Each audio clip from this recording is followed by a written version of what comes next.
Ah, la France. Pays des Lumières, des droits de l'homme et des procès où l'on débat encore du concept de consentement, comme si on était en train de voter pour une réforme des retraites. Aujourd'hui au menu, le procès des viols de Mazan, ou comment un mari transformé en proxénète familial a pu organiser le pire avec la régularité d'un artisan du dimanche, pendant que la société, elle, sirotait son petit café en détournant le regard. Dominique Pellicot, du patriarcat à l'artisanat. Alors là, mes amis, on tient un chef-d'œuvre.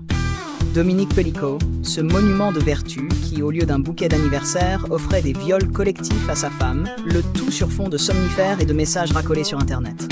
Rien que ça. À ce niveau, on n'est plus dans la violence conjugale. On est dans une version low-cost de l'enfer sur Terre. Et que disent ces potes de beuverie criminelle? Oh, moi j'ai rien vu, je croyais que c'était consensuel. Consensuel? Mais bien sûr. Une femme inconsciente, c'est tellement clair comme signal. Venez les gars, c'est open bar. Et où était la société pendant tout ça? À chercher une connexion Wi-Fi, visiblement.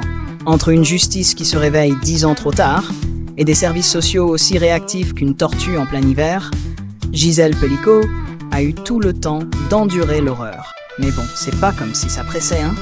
Après tout, les violences faites aux femmes, c'est juste le bruit de fond permanent d'un pays qui s'est habitué à l'insupportable. Ah, mais attention! On a aussi la révolte sur commande. Des centaines d'organisations appellent à manifester contre les violences faites aux femmes. Et c'est très bien. Mais qu'on se le dise, défiler un samedi après-midi entre un smoothie vegan et un cours de yoga, ça n'a jamais suffi à révolutionner un système. Et pendant qu'on prépare les pancartes, les mesures concrètes promises par Salima Saha ressemblent déjà à un énième brouillon oublié dans un tiroir ministériel. Au final, ce procès nous montre surtout que les monstres ne viennent pas d'un autre monde. Ils sont là, dans nos familles, nos quartiers, nos bureaux. C'est cette banalité, ce silence complice qui rend tout ça possible. Parce qu'à force de ne rien voir et de ne rien dire, on finit par accepter l'inacceptable. Alors voilà, on peut continuer à regarder cette série glauque en boucle, à compter les victimes, comme on compterait des points au loto de l'horreur. Ou peut-être, on pourrait arrêter de faire semblant. Mais bon, ne rêvons pas trop.